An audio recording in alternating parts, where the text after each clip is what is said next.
Assalamualaikum warahmatullahi wabarakatuh. Pada kesempatan kali ini kita akan membahas terkait norma hukum. Nah, di materi yang lalu saya sempat menyinggung tentang bahwa manusia itu adalah makhluk sosial, di mana manusia itu membutuhkan manusia yang lainnya untuk hidup. Nah, Aristoteles di sini menyebut bahwa manusia itu adalah zoon politikon, artinya bahwa manusia membutuhkan manusia yang lain untuk hidup. Sedangkan menurut Adam Smith, sebutan dari oleh Adam Smith itu adalah Homo homini socius. Nah, ini artinya adalah bahwa manusia itu adalah sahabat dari manusia yang lainnya. Pada intinya bahwa manusia itu adalah makhluk sosial. Nah, manusia sebagai makhluk sosial itu pasti membutuhkan manusia yang lainnya dan pasti kemudian hidup bermasyarakat atau hidup berkelompok begitu ya. Nah, manusia yang hidup berkelompok ini di dalamnya terdapat berbagai macam kebutuhan, terdapat berbagai macam kepentingan, yang mana kebutuhan dan kepentingan antara satu manusia dengan manusia yang lain bisa jadi berbeda. Nah, apabila perbedaan kebutuhan dan perbedaan kepentingan ini dibiarkan terus, maksudnya dibiarkan tanpa adanya batas-batas, maka akan terjadi kekacauan. Karena bisa jadi kebutuhan atau kepentingan seorang manusia bisa jadi kemudian itu melanggar kebutuhan atau kepentingan manusia yang lainnya. Sehingga oleh karenanya dalam masyarakat tersebut kemudian harus ada atau kemudian lahirlah sebuah aturan atau sebuah batasan-batasan untuk menjaga agar tidak terjadi kekacauan.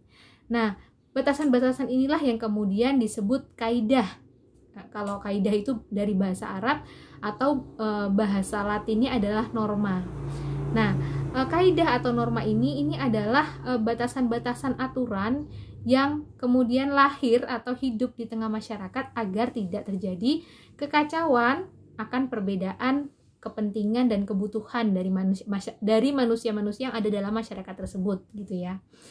Nah, dalam perkembangannya kemudian norma ini itu atau kaidah ini itu terbagi menjadi 4, yaitu yang pertama, yang paling utama itu adalah yang pertama norma agama, di mana norma agama ini sumbernya adalah dari Tuhan atau kalau kita ya dari Allah, kemudian diturunkan melalui pedomannya yaitu kitab suci Al-Quran gitu ya.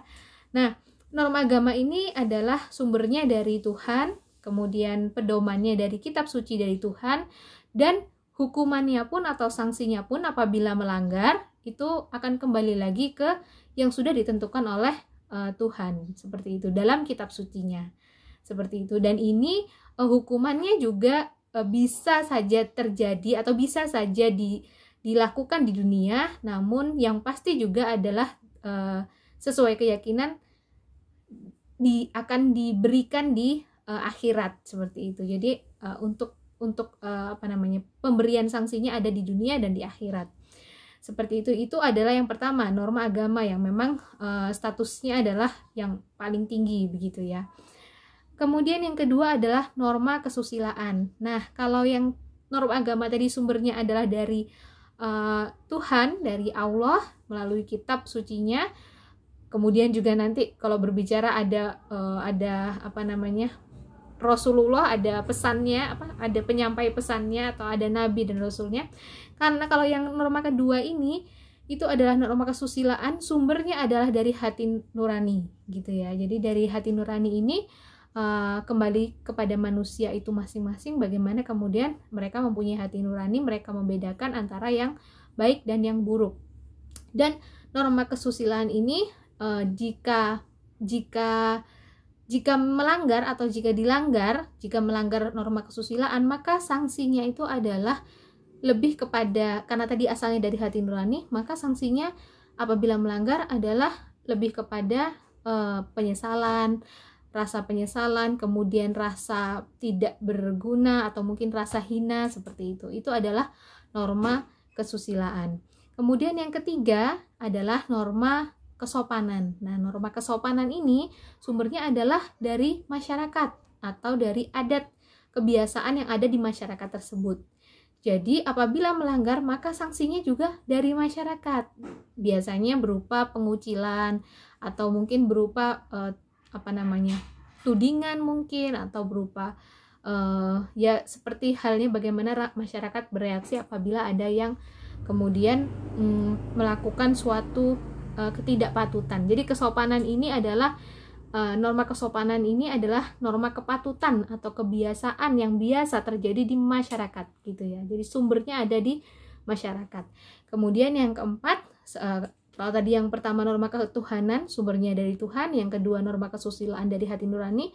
Yang ketiga norma kesopanan itu dari masyarakat. Yang keempat ini adalah barulah ini norma hukum yang dibuat oleh atau sumbernya berasal dari dibuat oleh lembaga yang berwenang, oleh pemerintah yang berkuasa, oleh penguasa yang berwenang membuat sebuah hukum, kemudian sanksinya itu juga sudah ada di sana sekaligus gitu ya, sudah ada dalam norma hukum itu sendiri apa yang menjadi sanksinya, dan sanksinya itu juga sifatnya adalah norma hukum ini tadi seperti yang materi yang sebelumnya, norma hukum ini sifatnya adalah memaksa, jadi memang harus dipatuhi oleh semua anggota masyarakat yang ada di situ di mana norma hukum itu berlaku, sifatnya memaksa dan mengikat, di mana sanksinya itu mengikat apabila melanggar ya kemudian harus diberi sanksi. Jadi norma hukum ini sumbernya adalah dari penguasa yang membuat hukum itu sendiri, seperti itu. Itu tentang norma hukum. Terima kasih, kita akan masuk ke materi selanjutnya. Wassalamualaikum warahmatullahi wabarakatuh.